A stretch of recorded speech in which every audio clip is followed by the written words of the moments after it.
আরে সরো সরো সরো, এটা আমাকে ফেলতে দাও। আরে এটা কি করছো তোমরা? আরে এই চামড়াটা ফেলে দিচ্ছ কেন এই আন্টি? আরে এগুলো আমি রান্না করতে পারি না বুঝেছো, তাই ফেলে দিচ্ছি আর কি। তাহলে এই চামড়াটিকে আমি বাড়ি নিয়ে যাই। এই আন্টি এসো তো, একটু ধরো না। চলো চলো, আমাকেও কিন্তু খেতে দিও রান্না করে। আচ্ছা ঠিক আছে, দেবো দেবো। আরে আরে কোথায় যাচ্ছ মিনার বাবা?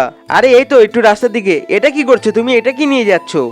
আরে একটা আন্টি এটা রান্না করতে পারবে না বলে ফেলে দিচ্ছিল, তাই আমি সেখান থেকে আনলাম, বুঝলে তুমি? আচ্ছা যা ইচ্ছা করো, আমি গেলাম। প্রথমে চামড়াটাকে ভালো করে সাফ করে নিয়ে একটা কড়াই ফেলে একটু সেদ্ধ করে নিতে হবে। সেদ্ধ হয়ে যাওয়ার পর চামড়াটাকে ভালো করে কেটে নিয়ে রোল করে একটু বেঁধে নিতে হবে।